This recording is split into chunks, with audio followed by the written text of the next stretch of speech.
A really high quality match here. Barry Hawkins has barely put a foot wrong. He took an early lead in this one, but Ronnie fought back from 3-0 down to lead 4-3, with Hawkins taking the final frame of the session to leave it all square at 4-all.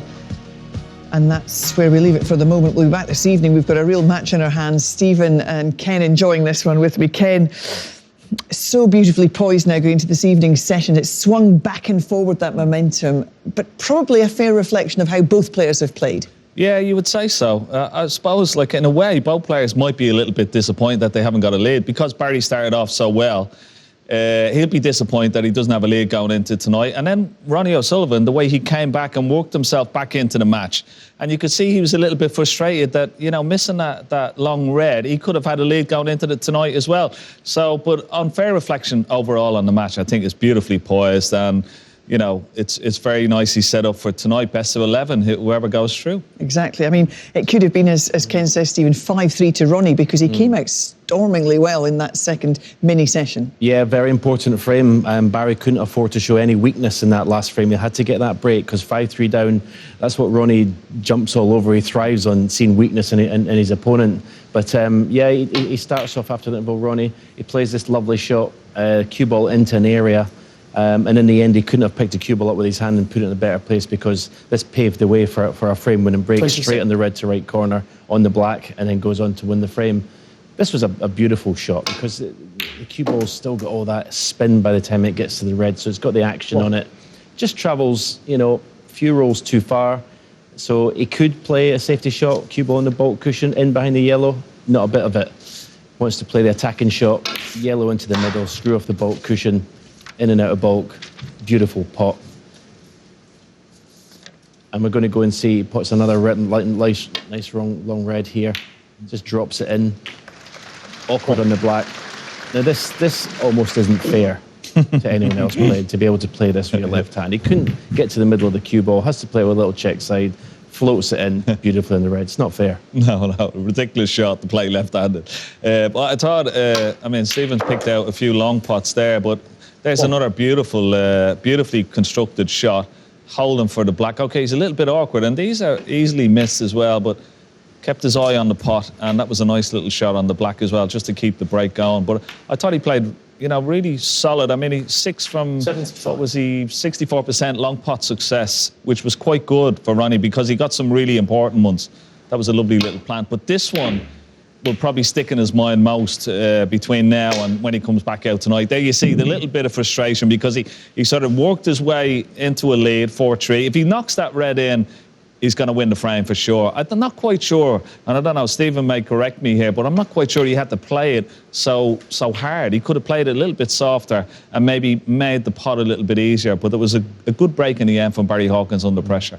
Yeah, it's sometimes when you miss long balls, it looks like you've hit them hard. You know, the way the balls react to the cushion, it looks like you've hit them too hard. It's not something you can normally criticise Ronnie for. He normally just strokes them in beautifully. But he'll be annoyed because he came back in that match and he had the upper hand. Yeah, good stuff. All right, we'll hear now from Alan McManus. His thoughts, he's with Rob Walker. Thanks, Jill. What a treat for Saturday afternoon. Fantastic standard from both. Nothing to choose between them. But Al, how impressed were you with the manner in which Barry Hawkins started that match? Bearing in mind, he's 15-2 down in the head-to-heads. He grabbed those opening 2 frames by the scruff of the neck. He sure did. I'm not surprised because I regard Barry Hawkins as a genuine top player, as all the players on the tour sure do. So I think the way he stepped in, it was a sort of consequence of the win against Judd.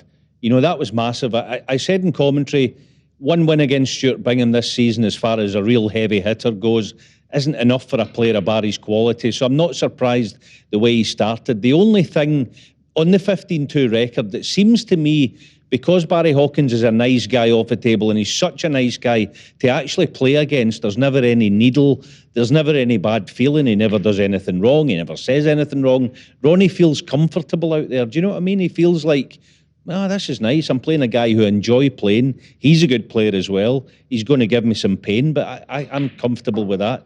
I think in some ways that doesn't help Barry, that he's such a nice guy to play against. Yes, he's got the quality. Of course he has, but he's a nice guy to play.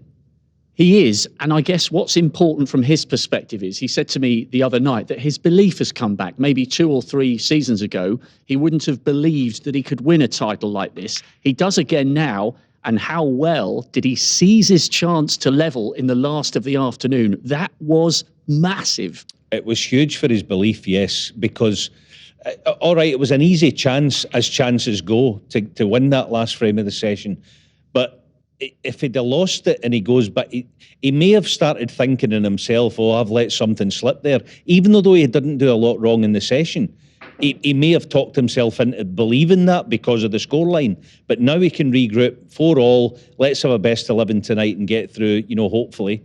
The other thing I think about that's against Barry Hawkins in this tournament, and indeed this match, because he's not a serial winner, Ronnie looks more comfortable with the situation. He potted a green into this middle, he potted a yellow into this middle as well.